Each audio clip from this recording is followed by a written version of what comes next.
Hello' everyone, আপোনালোকক আমাৰ চেনেলটোলৈ স্বাগতম জনাইছোঁ। আজি আপোনালোকৰ মাজলৈ লৈ আহিছোঁ ভেদাইলতা আৰু নৰসিংহৰ পাতেৰে বনোৱা শিঙি মাছৰ জোল। আহক তেনেহ'লে পলম নকৰি আজি আমাৰ ৰেচিপিৰ মাজলৈ আগবাঢ়োঁ। ইয়াতে লৈছোঁ মই নৰসিংহৰ কুমলীয়া পাত কেইটামান, লগতে লৈছোঁ ভেদাইলতাৰ পাত। এইখিনি ভালদৰে ধুই ল'লোঁ আৰু লৈছোঁ শিঙি মাছ। শিঙি মাছখিনিও ভালদৰে বাছি ধুই ল'লোঁ।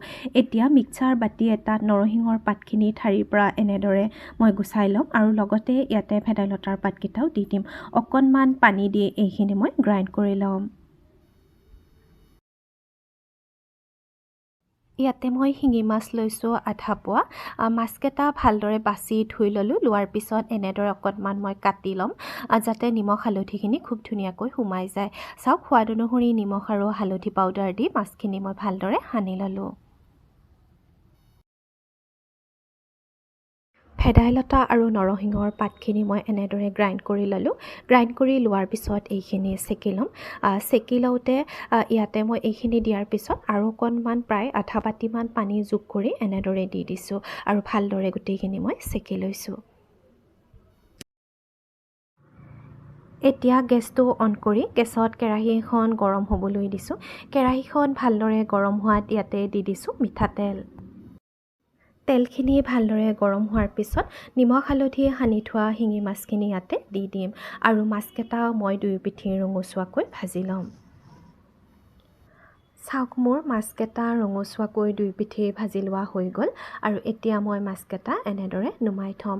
মাছখিনি ভাজি লোৱা তেলখিনিতে মই মাছৰ জোলখন বনাম।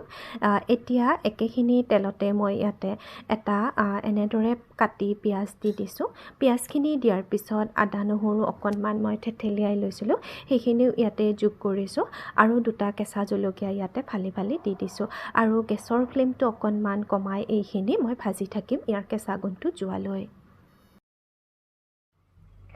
এতিয়া ইয়াতে যোগ কৰিছোঁ হালধি পাউডাৰ। হালধি পাউডাৰখিনি দি আকৌ আটাইখিনি মই ভালদৰে লৰাই দিম।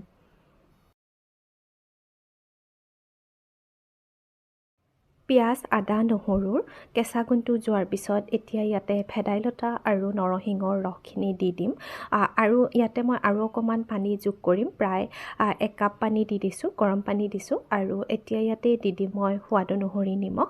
নিমখখিনি দি আটাইখিনি ভালদৰে এবাৰ লৰাই এইখিনি উতলিবলৈ দিম। চাওক, লাহে লাহে আঞ্জাখন আমাৰ উতলিবলৈ ধৰিছে। যেতিয়া এনেদৰে উতলিব তেতিয়া ভাজি থোৱা মাছখিনি ইয়াতে মই যোগ কৰিম আৰু যোগ কৰাৰ পিছত আটাইখিনি মই ভালদৰে লৰাই এইখিনি উতলিবলৈ দিম।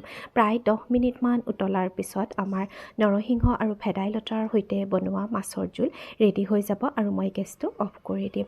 যদি ৰেচিপিটো চাই ভাল লাগিল, লাইক কৰিব, কমেণ্ট কৰিব আৰু শ্বেয়াৰ কৰিব। আৰু যদি এতিয়ালৈ মোৰ চেনেলটো ছাবস্ক্ৰাইব কৰা নাই তেনেহ'লে ছাবস্ক্ৰাইব কৰিব আৰু কাষতে থকা বেল আইকনটো ক্লিক কৰিব যাতে নতুন নতুন ভিডিঅ'সমূহৰ ন'টিফিকেশ্যন পোনপ্ৰথমে পায়। ভিডিঅ'টো শেষলৈ চোৱাৰ বাবে ধন্যবাদ।